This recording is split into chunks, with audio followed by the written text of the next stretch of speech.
আর আমরা যেখানে গেছি ধোঁয়া ধোঁয়া না, কারণ এখানে তো অন্ধকার, আলো কম। তবে আল্লাহর উপর পুরো আস্থা ভরসা বিশ্বাস। দাঁড়া দাঁড়া আপু একসাথে নিতে হবে। জানি তো বাবা। এখানে একটু নারকেল নিলাম, সাথে নিলাম একটু রসুন, ওইটা ভাজা হবে, তখন দিতে হবে ঝিঙে বাটাটা। আমারও নেন লাগবে কন্টেন্ট। আসসালামু আলাইকুম, কেমন আছেন সবাই? আশা করছি সবাই ভালো আছেন, আলহামদুলিল্লাহ আমরাও ভালো আছি। তো নাস্তা খাবো, রুটি নিয়েছি আনিস, কারণ আমার মেডিসিন খাইতে এটা খাবার খেয়ে টাইম ওভার হয়ে গেছে। তারপরেও নাস্তা খেয়ে তো মেডিসিনটা খাবো।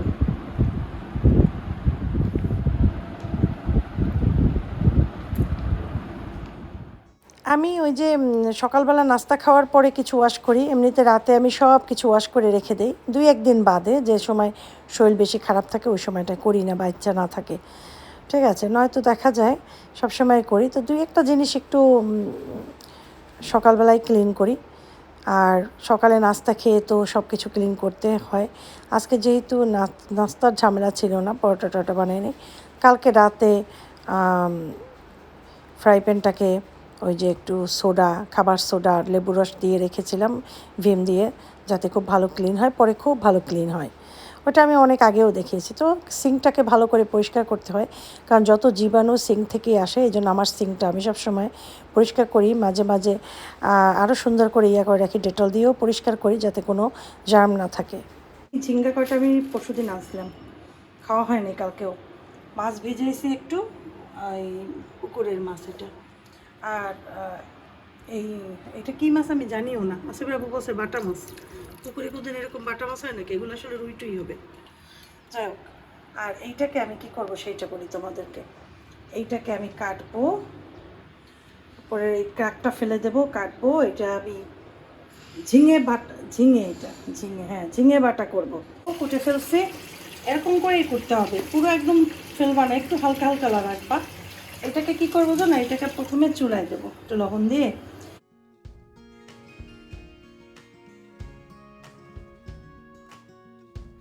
ওটা হতে থাক, এতক্ষণে একটু বসে, অনেকে কমেন্ট করে, সবসময় অ্যান্সার দেওয়া হয় না, বসে বসে কয়েকটা কমেন্ট অ্যান্সার দিয়ে নেই। পানি তো বের হবেই, পানি তরকারি অনেক পানি বের হচ্ছে। এখন এই পানিটাকে ছেঁকে ফেলি, পানিটা কি বলো? এখানে একটু নারকেল নিলাম, সাথে নিলাম একটু রসুন, কয়টা শুকনো মরিচ, একটু পানি দিয়ে এটাকে ম্যাশ করে নেব। এও ওই পানি ঝরাই ফেলছি, এখন এটাকেও ব্লেন্ডারে ব্লেন্ড করব। ব্লেন্ড করছি, এটা হয়েছে এটা রসুন, তারপরে নারকেল আর মরিচ, আর এটা হয়েছে ওইটা, দুইটা। এখন আমি এটা বসাবো, ঠিক আছে? সেজন্য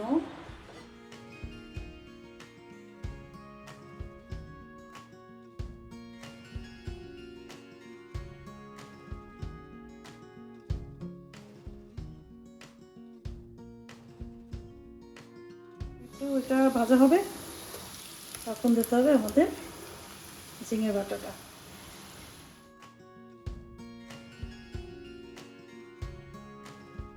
লাস্টের দিকে এইরকম একটু দিয়ে দেবা, খুব ভালো একটা ঘ্রাণ আসবে, এতে আরও মজা হবে। না থাকলে না দিলেও চলবে, তাহলে দিও, সরষের তেলও দিতে পারো চাইলে, একটু ঘিটা দিলে মনে হয় বেশি ভালো লাগবে। যার যেটা ইচ্ছা দিয়ে নিও, না দিলেও চলবে, এমনিতেও এটা অনেক মজা।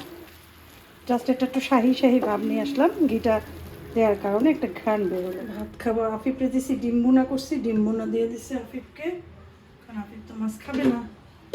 আর এখানে বেগুন আলু দিয়ে একদম মাখা মাখা করছি ওই মাছটা, আর এখান থেকেও আফিফ খাইছে। এটা অনেক মজার খাবার, ঠিক আছে? বেশি নেব না, এই চামচটা দিয়ে মাছ নেব, মাথাটা খাবো। মাছের বাবু দুপুরে আসবে না মনে হয়, হয়তো বিকেলে আসবে। মাছও নেই, মাছ দিয়েও খাই, খাবার খাই। লাইট জ্বালাই দিয়েছি, অন্ধকার দেখায় তো, এটার রুমটা অন্ধকার হয়ে থাকে। খাবার খাই, কিছু কাপড় ধুয়ে শুকাতেছি নানান জায়গায়। হ্যাঁ, দরজা জানালা সব কিছুর সাথে কাপড় শুকাতেছি। শুকিয়ে যাবে, ফ্যান ছেড়ে দিছি, শুকিয়ে যাবে। এটা তো আসলে অনেক মজা, অনেক মজা ভাই। একটু করে খাইও, এখন জিঙ্গার সিজন, অনেক মজা। খাওয়া দাওয়া শেষ, সোনার বাংলাদেশ খাওয়া দাওয়া কমপ্লিট। এখন কথা হচ্ছে কয়দিন আমরা খাবো, আল্লাহ মাবুদ জানে, আল্লাহ রিজিকের মালিক। কারণ দেশের পরিস্থিতি এত খারাপের দিকে যাচ্ছে, তেল যদি না আসে তাইলে গাড়ি ঘোড়া, তারপরে মানে গাড়ি ঘোড়া তো আর না, গাড়ি, তারপরে মানে ট্রান্সপোর্টেশন তো বন্ধ হয়ে যাবে। তখন দেখা যাবে উৎপন্ন কমে যাবে, কারণ সব কিছুতেই কিন্তু তেলের দরকার। আপনি চাষাবাদ শুরু করেন, চাষাবাদ করেন, খাদ্য পাঠিয়ে দেয়া হোক, হ্যাঁ, বা অন্য অন্য যাবতীয় সব কিছুতে তেলের দরকার। তেলে যদি না থাকে তাহলে কি হবে? এটা কালকে থেকে খুব মাথার ভিতরে ঘুরছে।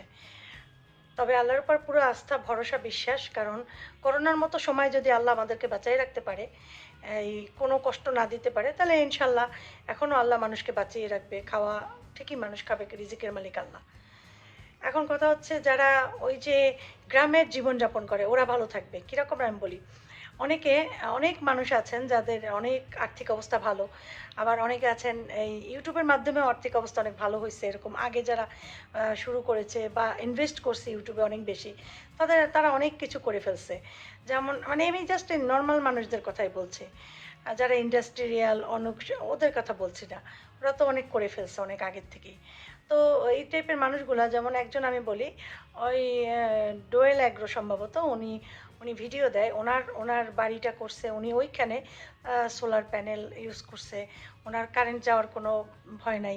ওনার চাষাবাদ করে নিজে, মরিচ থেকে শুরু করে মানে প্রত্যেকটা চাষাবাদ, গম, চাল, মরিচ, সবজি, সব কিছু উনি চাষাবাদ করে খায়। তারপরে উনি বিক্রিও করে প্লাস খায়। তারপরে ওনার হাঁস মুরগি আছে। ওনার বলছে আমাদের যে লাকড়ি আছে তা দিয়েও আমাদের 1 বছরের বেশি চলে যাবে, মানে এরকম। তো যারা এই টাইপের আছেন গ্রামের দেশে, এই রকমের মানে লাইফটাকে ওইভাবে এনজয় করছেন খুব সুন্দর মতো, শহরের মতো করেই গ্রামে লাইফটা এনজয় করছেন, তারা ভালো থাকবে আশা করি। কিন্তু এই যে শহরে থাকা মানুষগুলা অনেক কষ্ট হবে, সার্ভাইভ করতে হবে অনেক বেশি। কারণ কারেন্ট যদি না থাকে, গ্যাস যদি না থাকে, মানুষ কীভাবে রান্না বান্না করবে? এটা একটা বড় একটা মানে মানে ব্রেনে নেওয়ার মতো জিনিস। তো আল্লাহ ভরসা অবশ্যই। তারপর আল্লাহ বলেছে তোমরা রিজিকের সন্ধান করো, রিজিক আমি দেবো। ঠিক আছে, তো রিজিক কীভাবে আমাদের দেবে সেটা আমাদের সন্ধান করতে হবে। এখন আসলে আমি নিজেই মাথায় ঢোকেন আমরা কীভাবে রিজিক মানে ব্যবস্থা করব। কারণ একটা জিনিস শেষ হলে অল্টার আর একটা খুঁজে পাই। এখানে কিন্তু মেইনটাই চলে যাচ্ছে, সেটা হচ্ছে বিদ্যুৎ আর হচ্ছে গ্যাস। এই দুটো না থাকলে মানুষের ভোগান্তি শেষ হবে না। তার ভিতরে যেই পরিমাণ গরম পড়েছে, প্রথম দিকে তো লোডশেডিং শুরু হবে, প্রচুর লোডশেডিং হবে, মানুষ মানে এত টায়ার্ড ফিল করবে যেটা বলার মতো না। বাইরেও যেতে পারবে না, ঘরের ভিতরেও গরম, এসি অন করতে পারবে না, ফ্যান অন করতে পারবে না, কিচ্ছু পারবে না। মানে আদি যুগে চলে গেলেও মনে এত কষ্ট, মানে আদি যুগেও যদি এখন রিটার্ন হওয়ার যে মানে হবে, সেটা অনেক ভয়ঙ্কর হবে। কারণ আদি যুগে যারা ছিল তারা তো ওইভাবেই ছিল, অভ্যস্ত ছিল। আর আমরা তো এখান থেকে চলে যাবো আদি যুগে, সেটা সম্ভব না, সেটা অনেক কষ্টকর। সেজন্য আমরা সবাই প্রার্থনা করবো আল্লাহর কাছে যেন আল্লাহ এটাকে একটা ভালো দিক দিয়ে দেয়, সব কিছু যেন আগের মতো ঠিক হয়ে যায়, আমরা যেন সুন্দরভাবে বসবাস করে একদম মানে মৃত্যুর আগ পর্যন্ত আমরা যেন ভালো থাকতে পারি। আল্লাহ আমাদের সবাইকে সেই তৌফিক দান করুন। ভয়ে কলিজা কাঁপছে, তারপরেও আল্লাহর উপরে চরম আস্থা বিশ্বাস।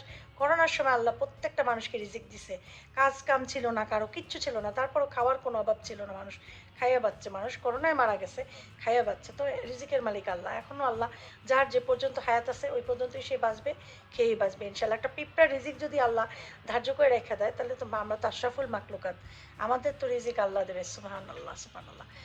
তো এই আর কি, কেন জানি মনে হচ্ছিল তোমাদের সাথে একটু কথা বলি, মনটা একটু হালকা করি, তাই মনটা একটু হালকা করলাম। এই যে আমি আর আফিফ আমরা যাচ্ছি হচ্ছে আফিফের কিছু কাগজ প্রিন্ট করাবে। আসবে বাবু, গেলাম। ওই স্যান্ডেলটা দেওয়া হয়, হ্যাঁ প্রিন্ট করবো আর একটু ইয়ে কিনবো, সবজিও কিনবো।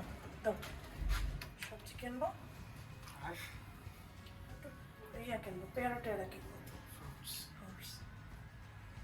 এই কয়দিন ইয়া খাইছি না, তরমুজ আছে ফ্রিজে এখন, তরমুজ খাবো না। শুধু পেয়ারা কিনবো, একটু বিস্কুট কিনবো, ঠিক আছে? আর সবজি কিনবো, ডিম কিনবো। আর কি লাগবে বলে যাই, পেঁয়াজ লাগবে, পেঁয়াজ এসে ওই দোকান থেকে আনাবো, ঠিক আছে? ঠিক আছে, ঠিক আছে, ঠিক আছে। এটা অনেক সুন্দর, ঠান্ডা ঠান্ডা। এখান থেকে রিক্সা নেবো, কিন্তু হাঁটবো না।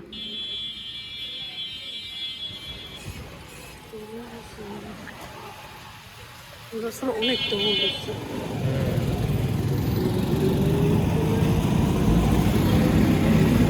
শুধু তরমুজ আর তরমুজ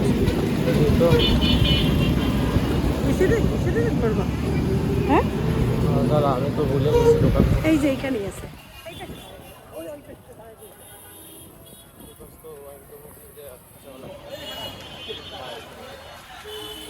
আমারও নেন লাগবে। কন্টেন্ট করে হ্যাঁ হ্যাঁ, আমিও কিন্তু কন্টেন্ট ক্রিয়েটর। তাই আমি স্যামসাং এর চাকরি করছি, এখন তো Samsung এর ভালোই তো। সেটা পর করতা ও জানে না যে এটা তুই ইয়া নেবো।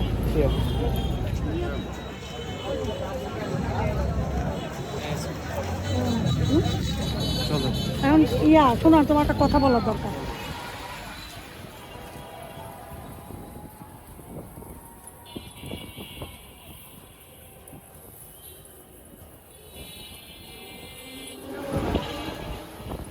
আসসালামু আলাইকুম, কেমন আছেন? হ্যাঁ, গুড মর্নিং। কেমন আছো আফিফ? সবাইকে আসসালামু আলাইকুম। কেমন আছেন সবাই? আশা করছি ভালো আছেন। আচ্ছা, এবার আব্বু তোমার খাবার। আজকে আমরা নাস্তা করতেছি, কিচ্ছু না কিন্তু এখানে কোনো কিচ্ছু দেওয়া হয় নাই, শুধু ডিম আর রুটি খাওয়া। হ্যাঁ হ্যাঁ, আফিফ পছন্দ করে। এটার ভিতরে কোনো সস না, কিচ্ছু না, চিজ না, আমার কিচ্ছু না। সকালে উঠে কোনো অয়েলি কিছু খাওয়ার ইচ্ছা করে না। হ্যাঁ, সেটাই। আমার ফেভারিটটা কোনটা জানো? হুম। তোমার পরোটাটা যেটা করতেছি। হ্যাঁ, আজকে পরোটা বানাবো করে ঘি দিয়া, কিন্তু আমি ঘুম থেকে উঠছি একটু আগে, এখন বাজে 9টা।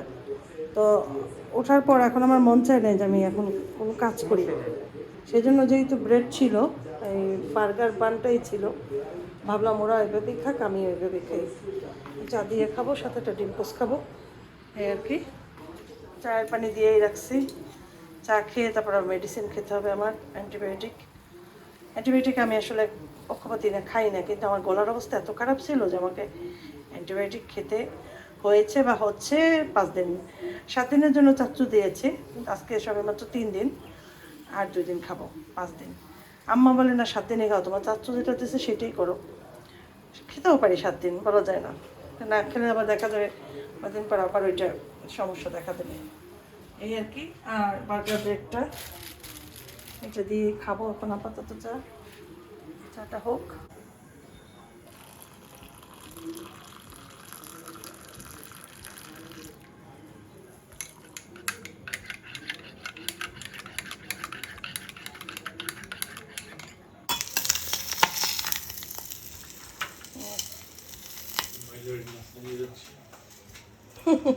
বানাইলেও আমি নাস্তা নিয়ে যে ক্রেডিট তোমার, বলো মহিলাদের জন্য নাস্তা নিয়ে যা পানিয়েছি আমি, আর ক্রেডিট নিয়ে নিচ্ছ। ফ্যানটা ছাড়ো, কি ও দুপুরে আবার খাবে তো জানো। আজকে বুঝলাম না আমার কি হয়েছে, ঘুমে দিতে যাওয়া লাগবে স্কুলে। কখন যাওয়া লাগবে 11:15-তে। ঠান্ডা লাগবে। রেডি হোক। হুম, আর পান্নাসের কোচিং 5টা থেকে একটা কোচিং করে তো চলে আসবে বাসায়, ভাত টাত খেয়ে তারপর আবার যাবা। যাবো 5টা থেকে গেছে। ওইটাই, 8টা করছি। ওটা কিছু দেওয়ার না, শুধু ডিম আর রুটি। একটু টমেটো তো দিতে পারি, টমেটো দিয়ে দিই। রবি খাওয়া শেষ হয়ে গেছে।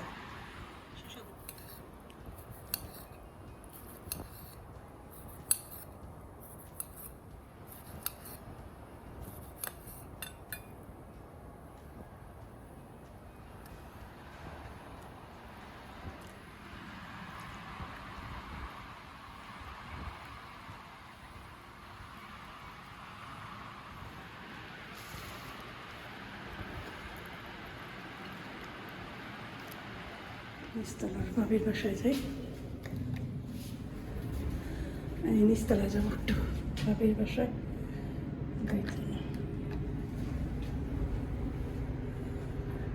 ভাবির বাসায় যাই একটু কথা বললে তারপর চলে আসবো আবার। আজকে তো রান্না বান্না নাই, ঝামেলাও নেই। চিন্তা করছি আজকে আমরা খাবো হচ্ছে ওদের আফি পোসাম, আজকে ভাত দিও না আমাকে, নুডলস দিয়ে। তো আসলে আব্বু বলে কি তাহলে তুমি ভাত রান্নাই করো না, নুডলসই করো। একটু চাই, এখন যাইতেছি বাসায়, কারণ অনেকক্ষণ বসছি বাইরের বাসায়, খেজুর খেয়েছি, হাঁটি আমার হাতে, ওই যে খাওয়ার পর হাতে রাখছি, হাতেই ছিল। আফিফ আসছে, আসলে বাবু কল দিছে যে আফিফ আসছে তাড়াতাড়ি আসো, কারণ আফিফ এখন আবার টিউশনে যাবে।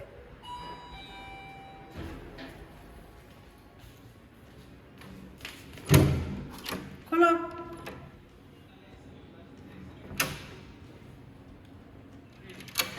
বুড়ি যাবা এখন আবার? না যখন পড়ে এসছো? হ্যাঁ ও তাহলে আমার আব্বু কল দিল কেন?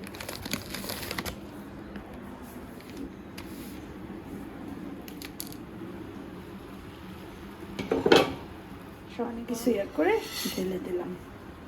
আম্মা কল দিছে একটু আগে। আম্মা বলে নুডলস খাইবে মানে কি? এটা একটা কথা, প্রায় শুনি এমন। মানে আগে গত বছর এরকম নুডলস খাইছিলাম মাঝে মাঝে দুপুরে।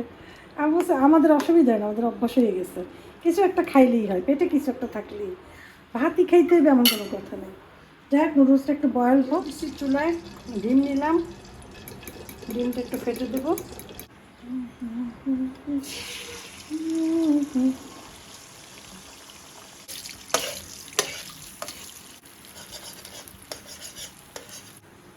বাঁধাকপি, টমেটো, কাঁচামরিচ এগুলো দেব।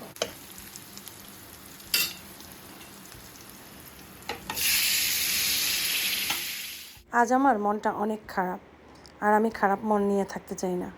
খারাপ মন আমার মানে ব্রেনে অনেক ঝামেলা করে, অনেক কিছু চিন্তাভাবনা ব্রেনে সৃষ্টি করে দেয়। সেই জন্য চিন্তা করলাম যেহেতু খারাপ মন, আমার তো কিছু করতে হবে। নদীর পাড়ে যেতে ইচ্ছে করে, নদীর পাড়ে গেলে আমার মন ভালো হয়ে যায়। নদী খুব ভালো লাগে আমার, আর সমুদ্র তো আরও ভালো লাগে। তো সমুদ্র বেশি দূরে না, আমাদের এখান থেকে খুবই কাছে, কুয়াকাটা। আর নদীর পাড় তো আমার ঘরের কাছেই, তাই যাওয়া হয় না।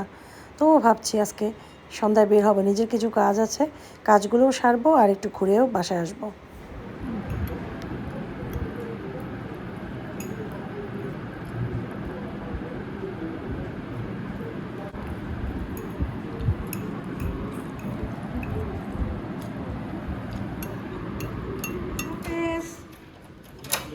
সামনের দরজা কিন্তু খোলা, আটকে দিও।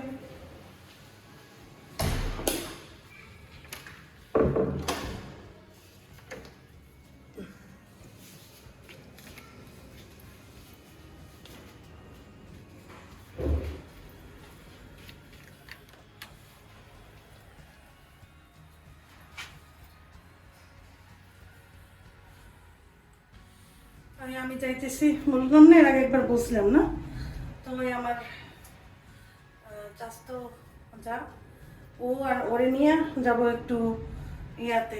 একটা লেস কিনছিলাম, দেখে ওইটা ওই রকম আরও আছে কিনা, ওইটার আর একটু দরকার এই আর কি। আর একটু ডাক্তারের ইয়াতে যাবো, চোখের এখানে আম্মাকে দেখাবো। দেখি যদি ডাক্তার ওখানে যেতে পারি, তাহলে আম্মার জন্য একটা অ্যাপয়েন্টমেন্ট নিয়ে রাখবো, চোখের ডাক্তার দেখাবো আম্মাকে, তাহলে কাল বা পরশু। দেখি কি করি, যাই আগে। আর দুই একটা কাজ আছে করবো। আয় রিক্সা। চাচ্ছিলাম আজানের পর নামাজটা পড়ে বের হব, কিন্তু আমার ওই ওর তাড়াহুড়া, ওর আবার আসতে হবে ফেরত তাড়াতাড়ি। এই জন্য তাড়াহুড়া করতে যাই, দেখো ঠিকই মাগরিব হয়ে গেল। অজু করে নিয়েছি, যে কোনো এক জায়গায় হয়তো নামাজ পড়ে ফেলবো। ওইখানে আমার হাজব্যান্ডের ওই যে একটা ভাই আছে, তার মেয়ে ওইখানে থাকে। তো ভাবছি ওইখান গেলে হয়তো ওর বাসায় নামাজ পড়ে তারপর ওকেও নিয়ে তারপর একসাথে বের হবো। আমাদের বাসায় আসছি, নামাজ পড়বো, বের হবো। এই তোমার মেহমান আসছে তোমাদের?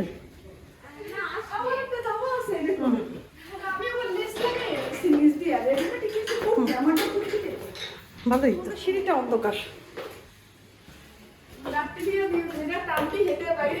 তো ওদের এখানে নামাজ পড়ে তারপরে আমরা সাথে সাথে বের হয়ে গেছি, কারণ নয়তো আজকাল তো সন্ধ্যাই হয় প্রায় 7টায়, তারপরে দেখা যায় হাতে টাইম থাকে না। আবার বাসায় এসেও তো বাসার কত কাজ থাকে। তো ভাবছিলাম যে নদীর পাড়ে যাব, সেটা মনে হবে না, আমার একটু ওদিকে কাজও আছে, লেস চেঞ্জ করতে হবে, বুঝতে পারছি না। যাব তাহলে ব্লেস পার্কে, ব্লেস পার্কটা একটু সামনে পড়ে। তো ব্লেস পার্কে যেয়ে একটু চা খাবো, কারণ সন্ধ্যা মানেই আমার চা না হলে তো সন্ধ্যায় চলেই না। ওখানে চাটা খাবো, একটু গল্প করব, আড্ডা দিব তিনজনে মিলে, তারপরে আবার গন্তব্যে ফিরে আসব। তো এরপরে আমি আসলে সব জায়গায় ব্লগ করতেও পারিনি। তো এখানে আসছি আমরা চা খাওয়ার জন্য। আর একটা দোকান খুঁজছি, সেটা হচ্ছে এখানে নাকি সুশি পাওয়া যায়। এটা ব্লেস পার্ক স্ট্রিট ফুডের দোকান, চারোদিকে শুধু স্ট্রিট ফুডের ভ্যানগুলা, সব ধরনের খাবার পাওয়া যায় এখানে, ফুচকা থেকে শুরু করে চিকেন ফ্রাই থেকে শুরু করে বার্গার, শর্মা, প্রতিটা জিনিস, চা। তো এখান থেকে আমরা চা খাবো, এই জন্য বললাম চা বানিয়ে দিতে। আমরা বললাম আমাদের ওয়ান টাইম গ্লাসে দেওয়ার জন্য চা, কারণ মগগুলোতে খেতে চাই না, আসলে এই মগ ঠিকমতো ওয়াশ করা হয় না। একজন খায়, রেখে দেয় কোনো রকম একটু ধুয়ে, আবার আরেকজনকে দেয়। আসলে খাই ঠিকই, আগেও খেতাম, কিন্তু মানে অনিচ্ছা সত্ত্বে একটা খাওয়া আছে না ওইটা, এরপরে বাসায় গেলে দেখা যায় পেট খারাপ, পেট ব্যথা, বাথরুম এগুলো হয়, কারণ অভক্তি করে কোনো কিছু খেলে ভালো হয় না।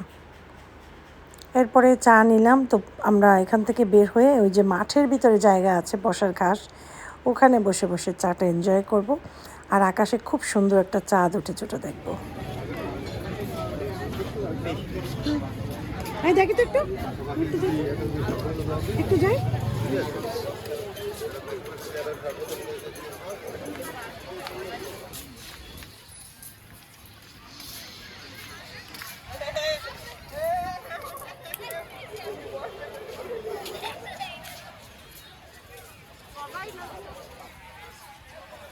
এই যে সেই কর, মজা পাবি না, তখন এটা তো চাঁদ। এই ঠিক আছে, কাছে নিয়ে দূরে নেবেন। হ্যাঁ শোন, আমাদের চামচ দিতে হইবে আরো দুইটা, এখানে একটা চামচ, তিনটা, ও আর একটা দাও, জানিস এভাবে না দিলে পড়বে। মজা, খাই দেখ। দাঁড়া জানি তো বাবা,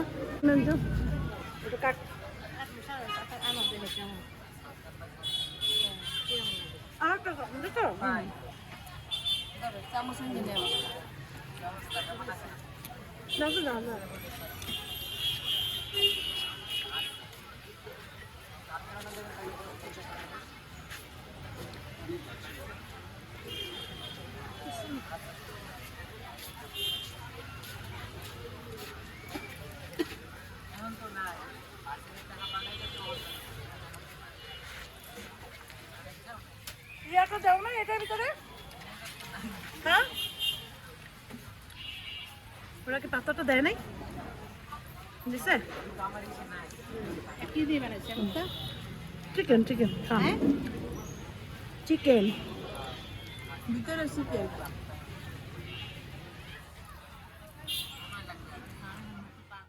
সুশি খেয়ে সুশি মনে হয় নাই, অন্যরকম লাগছে।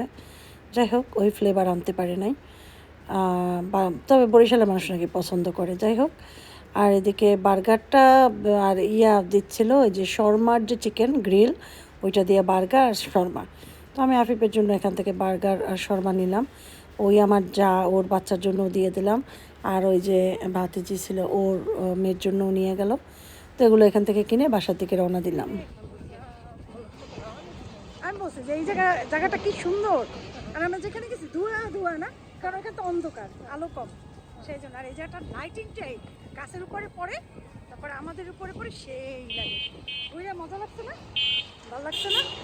মাঝে মাঝে একটু বের হইতে হয়, ঘোরা উচিত, ঠিক না?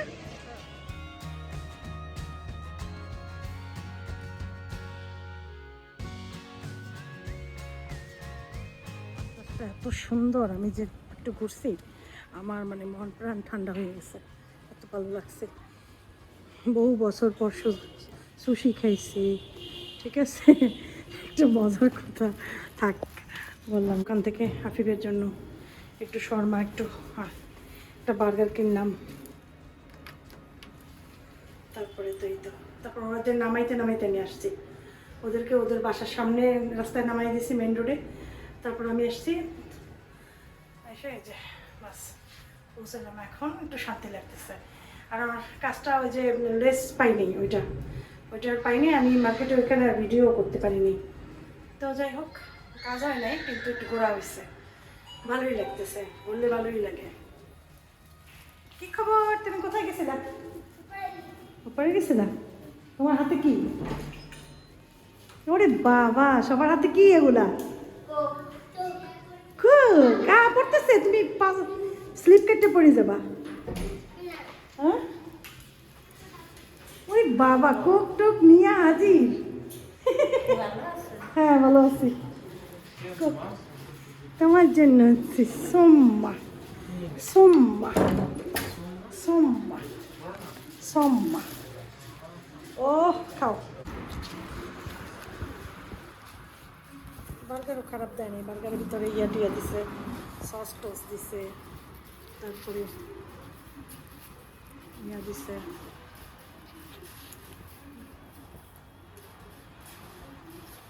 খাও। মিষ্টি না, বার্গার, নতুন একটা দোকানে, বুঝছো? আমি একটা কামড় খাই না, ভালো করে খাবো, তুমি খাও।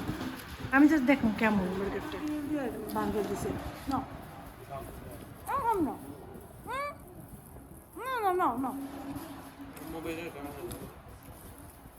বেশি করে আগে আমার তো